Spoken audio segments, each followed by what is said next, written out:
Barbecue Bob here today with my pulled pork. Now summer's winding down, but in my house, we're cooking low and slow all year round.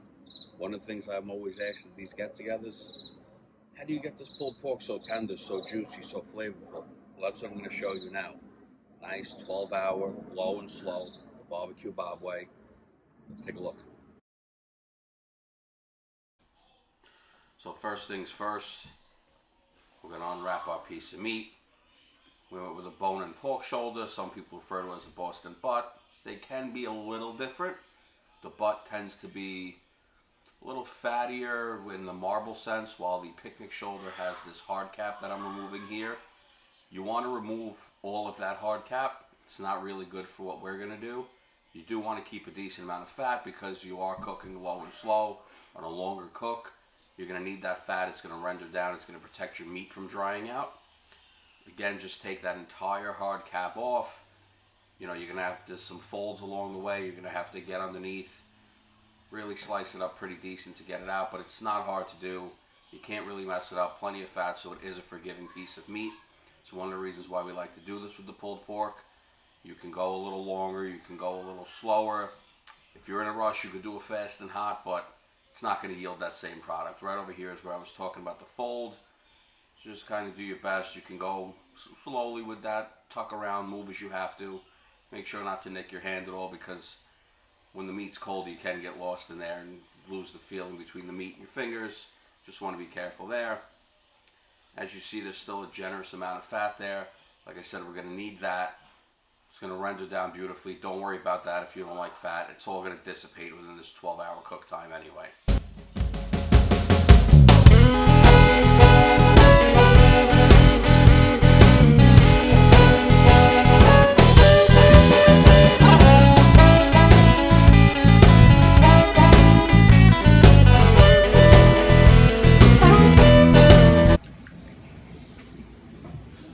So now that our pork butt's all trimmed up, we're going to hit it with a binder. We're going to go with a nice yellow mustard. Not too much, just enough to make it tacky. Let the rub stick. Make sure you get it in everywhere. That way your rub is going to stick nicely to this butt.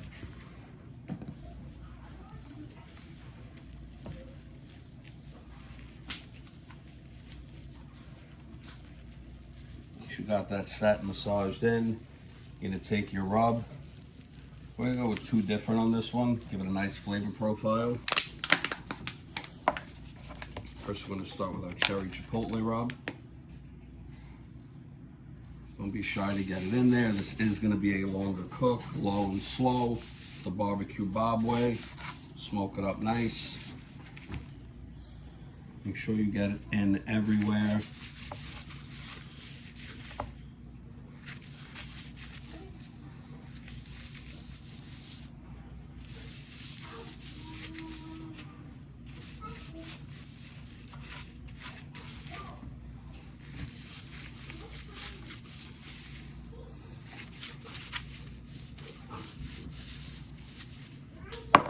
Now that that's set, we're going to give her a flip. Do the same thing on the other side. And we already removed that hard fat cap. It's good for, you know, skin and things like that. You want to make a nice chicharron or something like that. But for the purpose of this, for a pulled pork, we don't need any of that, and it's not going to penetrate enough for the smoke process. So we removed a lot of that. You want to leave just enough fat so it can render down and give you that good flavor. Now on this side, we're going to go with a nice meat church with the honey hog. Really good. Don't be shy.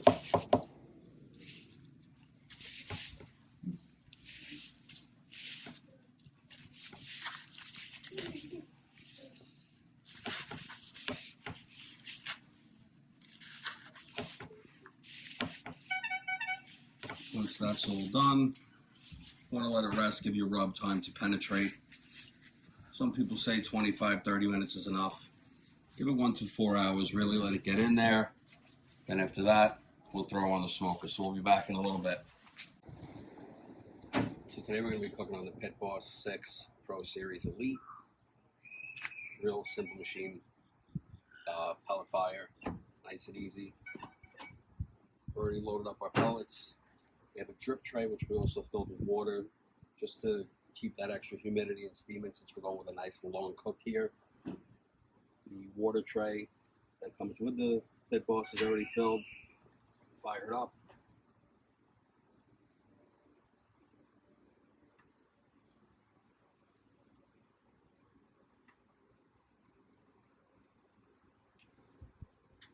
Now it's very important you keep the door open when you first light it, so you hear that jet engine noise, that roaring. Make sure that auger gets lit.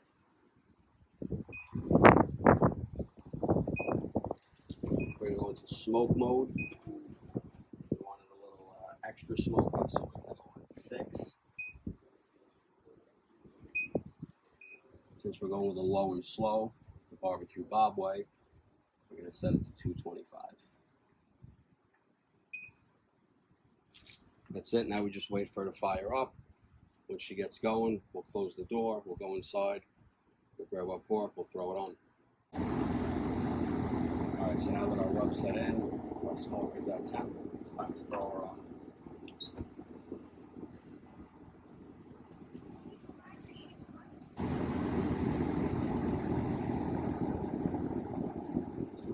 I like to set it to the middle rack. I removed one, set it up top just to give it a little more space, get that airflow going, let it breathe. We'll check on her in a few hours.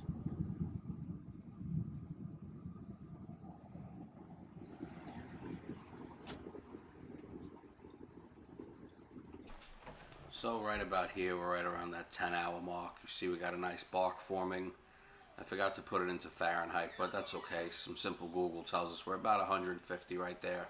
A little more in some spots, so we're ready to wrap. I like to lay a little butter on the bottom, not too much. See that nice crust and bark forming up top? Throw a little more butter on top just before we close up our butcher paper.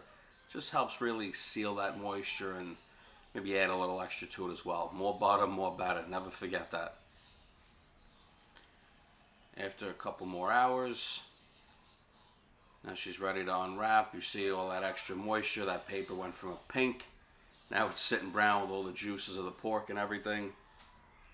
We unwrap our pork butt. Beautiful. Bone is exposed nice. Should be able to pull it out with our hands here. Sometimes it's a little tougher than others depending on if that bone is nestled in there pretty good or... But either way, you're going to be able to take that out with your hand, as you'll see in a second. Just lift up by that shank. Maneuver just a little bit.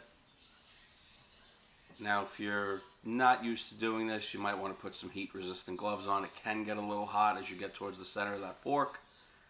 Me, I'm doing this all the time. Like I said, we don't stop cooking in this house, low and slow, every day.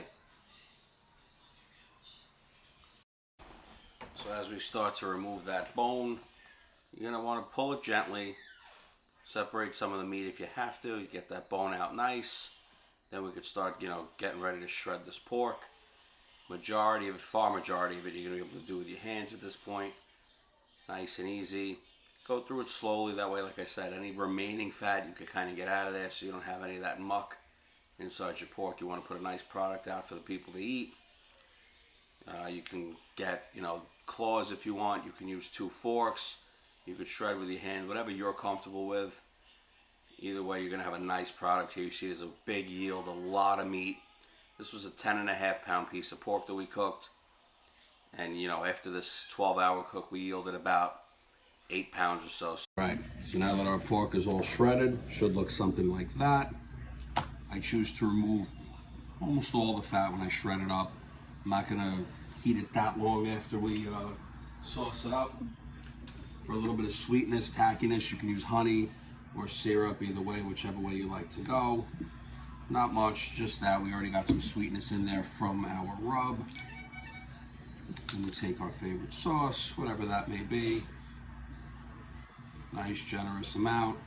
You're going to kind of want to mix that up. After that's done, throw it back on a grill, on a smoker, under a broiler, in an oven, whatever your go-to is. We'll take a look when it's all said and done.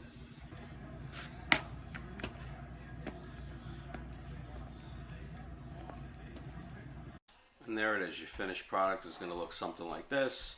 Nice, saucy, delicious, beautiful pork.